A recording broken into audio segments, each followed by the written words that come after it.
Hello YouTube, this is Billy from Aaron's Bassin, and today I just wanted to talk to you a little bit about our last College FLW tournament on Lake Keowee during the National Championship. Day one started off incredibly slow for us. We didn't have our first keeper in the boat until 2 o'clock in the afternoon, and that's actually the fish you're seeing right now, the one that almost weighed 5 pounds. She was a spawner. She was up on a bed. The camera crew had been following us for the last hour back up in this canal because we had abandoned our first pattern, which was jerk baits off of points and deep docks for large spotted bass.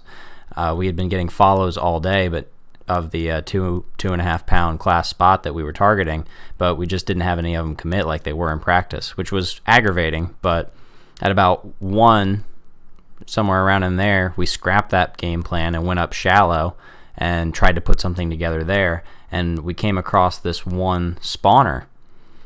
She was guarding a bed. She had a buck that was also about 3 pounds with her, but she was sticking really tight to this one area, so we snuck around, we left, and then we came back a little while later. We snuck up with our power poled down about 20 yards away, so we could just barely make out the spawning area. We couldn't actually see the fish at the time. And at this point, I just put my hands in my pockets and I let Tom go to town. Tom had a little bit more experience with sight fishing, so he took the lead on it. He started off, it was brilliant. He aggravated the fish with a large Matt Lures custom-made swim bait, and he got both of them to follow it out a little bit, but then he thought incredibly quickly, and he ripped the bait out of the water so they didn't follow it all the way back to the boat, which ended up, in my opinion, being the reason that we were able to catch the fish. If he had let it follow it out all the way to the boat, then she would have spooked. She would have seen the boat, and we wouldn't have been able to catch her. But he had the wherewithal to get the bait out of the water. We were fortunate enough to be able to catch the fish that ended up getting us back in contention.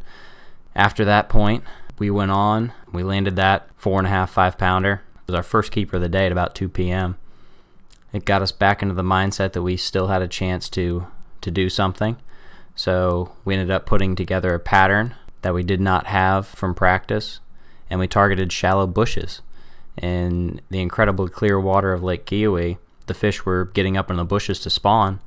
So we ended up flipping the bushes, and we ended up pulling together a limit in less than 2 hours.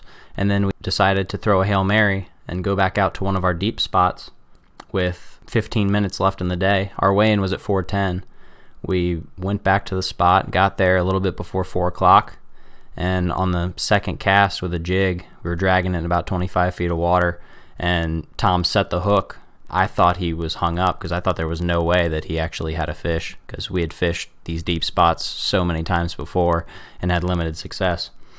Nevertheless, Tom pulls up. I still think he's joking. I think he has a tire or something that he's dragging through the water, but he clutched it and came in and had a 3.5 pound spotted bass that he caught on a football jig, which was the only fish we caught on a football jig in practice and in the tournament combined. We got the fish in. I looked at my clock. It was 4:08 p.m. Our weigh-in was at 4:10, so we had 2 minutes to get back to the weigh-in. Threw the 3.5 pounder in the box, and we hauled butt back to the weigh-in, just making it in the nick of time.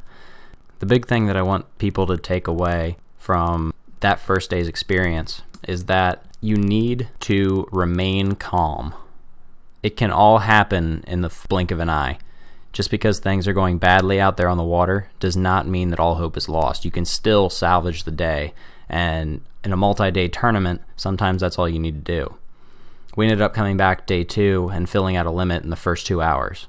Had some unfortunate misses and some things didn't go our way, but we were right back in contention after fishing for 6 hours on day 1 without a keeper.